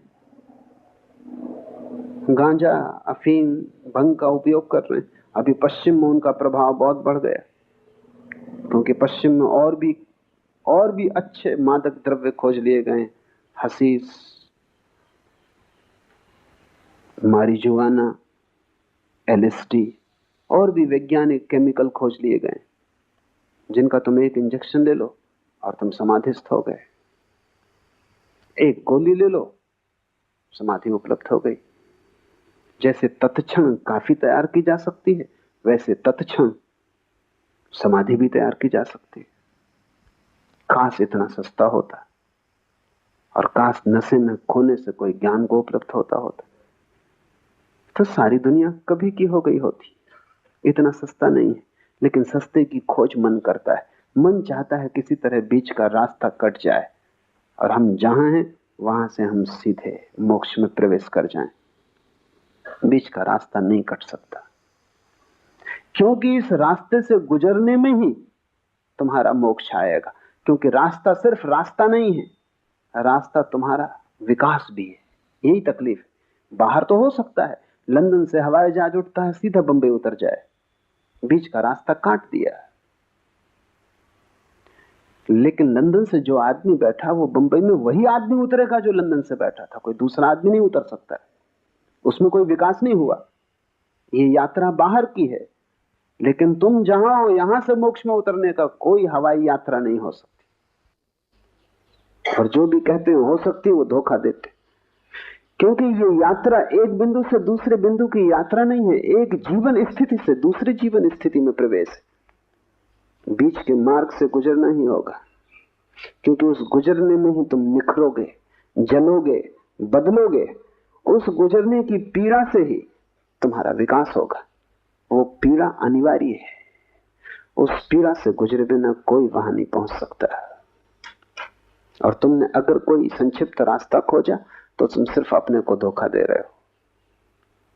पश्चिम में संक्षिप्त की बड़ी तलाश है, इसलिए महेश योगी जैसे व्यक्तियों का बड़ा प्रभाव है। उस प्रभाव का कुल कारण इतना कि वो कहते हैं कि हम जो कह रहे हैं ये जेट स्पीड है। हम जो कह रहे हैं ये छोटा सा जो मंत्र है, रोज 15 मिनट कर लेने से तुम सीधे पहुंच जाओगे। कुछ और करने की जरूरत नहीं। न तुम्हारे आचरण को बदलने की जरूरत है, न तुम्हारे जीवन को बदलने की जरूरत है, न तुम्हें कुछ खोना है बाहर की दुनिया में। कुछ करना नहीं है, बस तुम्हें बैठ के 15 मिनट विश्राम करके ये मंत्र का जाप कर लेना। बस ये मंत्र सब कुछ है। मंत्र कीमती चीज है, पर सब कुछ नहीं। और मंत्र से सपने काटे जा सकते हैं, सत्य नहीं मिलता। सपने काटना सत्य के मिलने के मार्ग पर एक हिस्सा है। लेकिन मंत्र कोई दोहरा के कोई समझता हो कि सब हो गया, कि कोई माला फेर के समझता हो कि सब हो गया, तो वो बचकाना है। वो भी योग्य भी नहीं है। समझ के भी योग नहीं, पहुंचने की तो बात दूर है। दूभर है मार्ग, उस दूभर से गुजरना होगा। और इसलिए ये सूत्र कहता है उद्यम चाहिए, इतनी महान प्रयत्न करने की आकांक्षा चाहिए, अभीप्सा चाहिए कि तुम अपने को पूरा दांव पर लगा दो। मोक्ष खरीदा जा सकता है, लेकिन तुम अपने को पूरा दांव पर लगा दो तो ही, इससे कम में नहीं चलेगा। कुछ और तुमने दिया वो देना नहीं है, वो कीमत नहीं चुकाई तुमने। अपने को पूरा दे डालोगे तो ही कीमत चुकती है और उपलब्धि होती है। आज इतना ही।